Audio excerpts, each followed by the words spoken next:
What's up, guys? It's Lord Botha here for another video, and there was a story that broke this week that I didn't really ever address because I wanted to give it a highlight and a special video because it is something that's so near and dear to my heart, and that is BioWare. I'm a huge fan of Mass Effect, at least I was until Andromeda kind of made it terrible. And I was a huge fan of Dragon Age until Veildguard definitely made it terrible.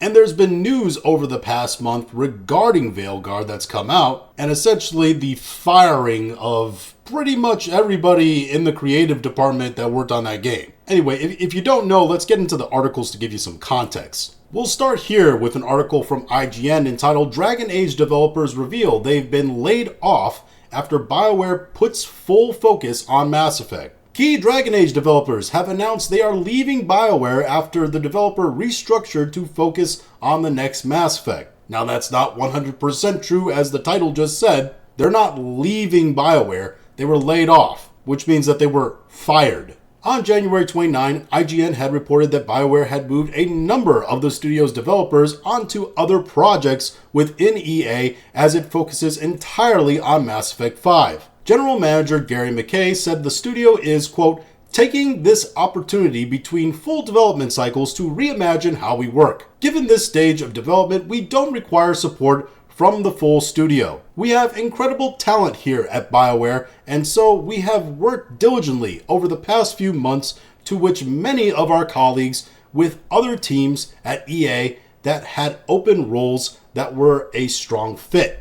Okay, so I'm gonna pause here. Here's what's happened so far. People got their first look at Dragon Age, and then they got the gameplay, and then people kept talking about the game and talking about the game, and the agenda people who were writing the game kept talking about their game and kept talking about queer identity and all that stuff, and people became less and less interested in the game, and then it released and it was terrible. And right before it released, Dara, the head of the Mass Effect game development, came out and said, hey, just so you guys know, our tone and our style and all that is going to be like the same of previous Mass Effect games. We're not going to radically change it like they did Dragon Age Veilguard. Basically, he tried to make it sound a lot like, hey, we are not those guys. We are not affiliated with what those guys are doing with their game over there. Please do not associate our game with theirs. I mean, he tried hard to make it sound like we are not affiliated with these guys and their terrible, terrible game. Then after their game released and it did terribly, then the Dragon Age guys were like, okay, we got Mass Effect on the docket next.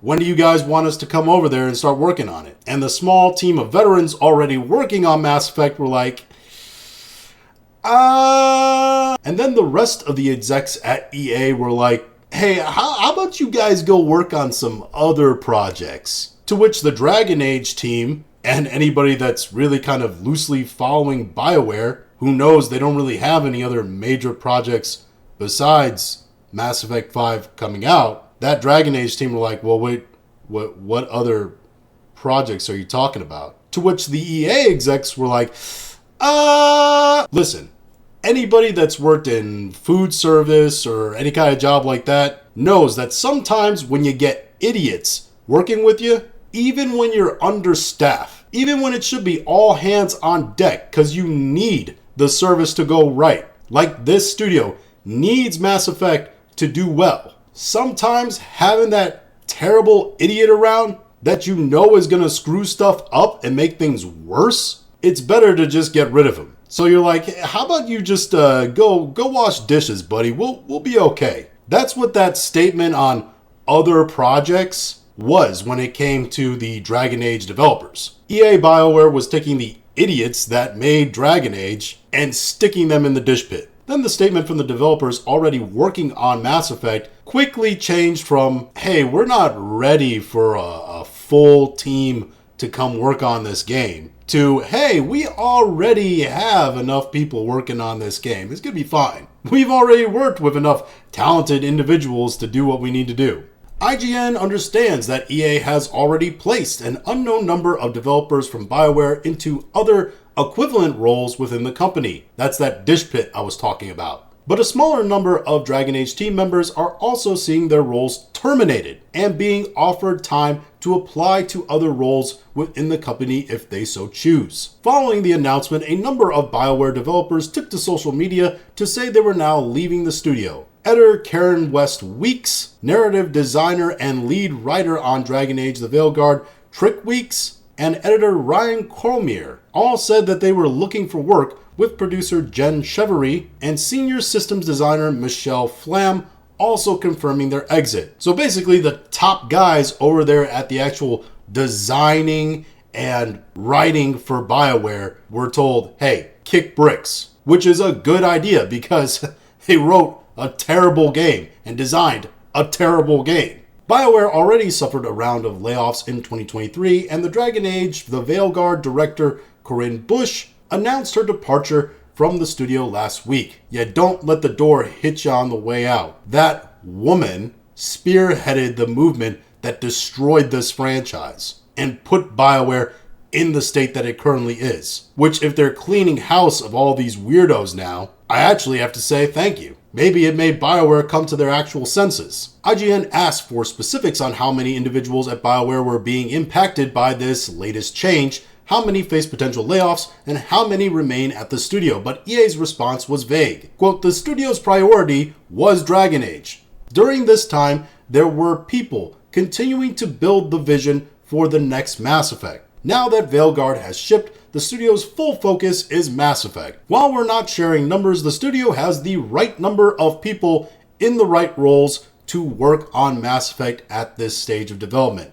Again, it's interesting how their message shifted very quickly from, hey, we're not ready for a full team and the guys from Dragon Age to come on and actually work on this game, to now saying, hey, we got enough people at this stage of the development. We don't need those guys. And again, that's after the statement before Veilguard came out that stated, hey, this game that the Dragon Age developers made, do not affiliate it with what you're expecting us to put out. By the way, just a reminder, last week EA admitted Dragon Age the Veilguard had failed to meet sales expectations by a whopping 50%. Maybe that played a big part into why these guys were fired as well. You know, failure to perform in terms of the art that you created and the sales you generated. Meanwhile, this has led to fears over more layoffs at BioWare. Exclusive, BioWare employees worried about more layoffs. This comes from Insider Gaming. And we are going to rehash a few points that have already been made here in this article. So sorry if you're going to hear some of this information again. BioWare's announcement on Wednesday has resulted in, quote, at least a few dozen people losing their jobs. There's also a worry among BioWare staff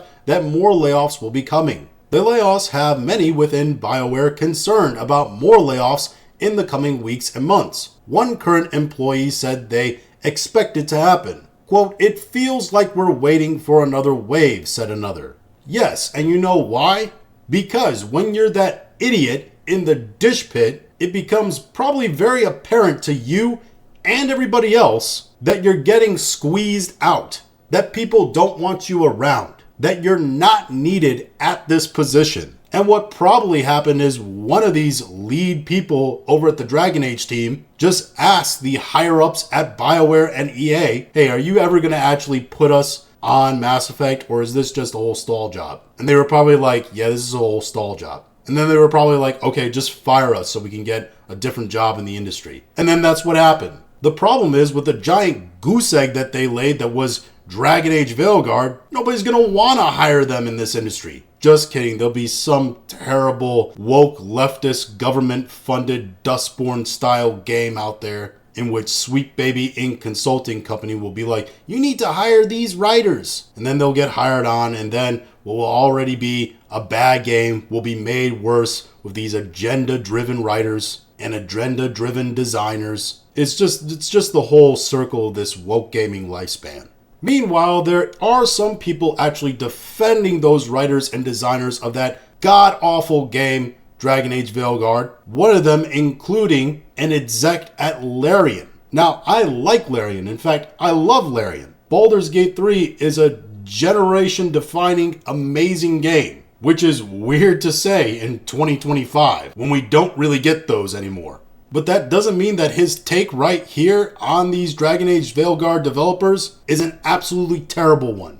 This comes to us from PC Gamer, entitled, "On a pirate ship, they'd toss the captain overboard. Larian, head of publishing, tears into EA after BioWare layoffs, waste of, quote, institutional knowledge." Now we're going to skip all the background information and actually get to what he says here. Now they're talking about whether or not purges in gaming studios is the right move. And the article states that's a despondency shared by Michael Dowse, publishing director of Baldur's Gate 3 developer Larian Studios, who took to X in a series of posts this week that more or less tore into EA for letting go of so much institutional talent. And it's a shame all those Dragon Age Veilguard developers aren't going to see as nice supporting words, because they are so woke and left, they're not on Twitter anymore. They're on Blue Sky, and that's where they post all their social statements, just so, nobody can hear them. Dowse says, quote, "It's possible not to lay off large parts of your development teams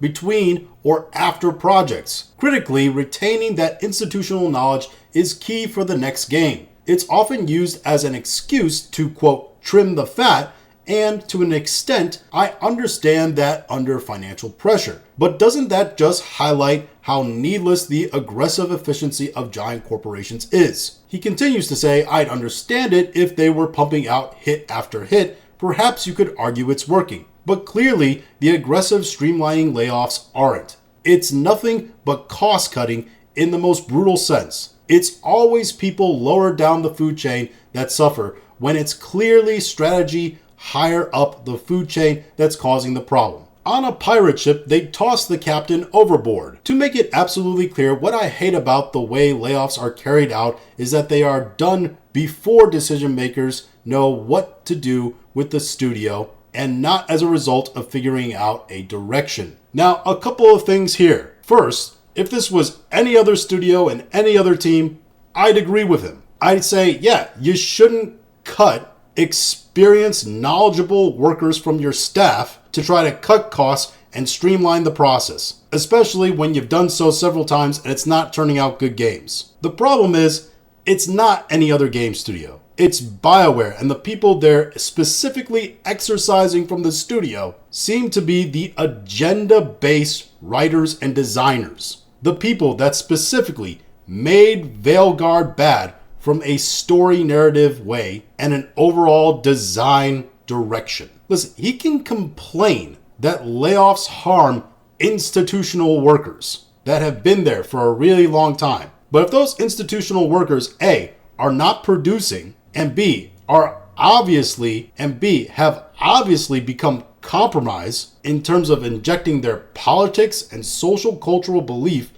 into video games to the point where you get something like Corinne Bush's Dragon Age Veilguard, then yes, they deserve to be let go, especially when their game failed as bad as it did. Secondly, yes, I agree with him. The higher-ups at EA and BioWare should also be on the line for this. And they too should be let go. They too should have ramifications. Because at the end of the day, they hired these people. It was their decision to put the agenda people in charge. And now they're having their come to Jesus moment like Kevin Feige at Marvel, being like, oh, hey, we tried the whole woke thing. It didn't work. Maybe we should turn this around a bit. And I do think that's the direction they're going. Let me put it to you this way, and this is the part where a lot of people I know are going to say, oh, you're a BioWare shill. Oh, you're shilling. Oh. No, this is my honest opinion, and I think I've torn into some of the stuff that BioWare has made recently enough. But I honestly think, with the statement that was put out before Veilguard was released regarding how the game looked and the tone of it from the Mass Effect team, basically their "we're not affiliated" statement that I've talked about before, along with what seems to be them doing their damnedest job to make sure those guys do not come in and work on their game, and then those people being let go, I think it all points to the fact that maybe BioWare has woken up a little bit. And they realize, hey, these guys and what they produced, clearly they're the problem. And we need to focus on what was actually making our games good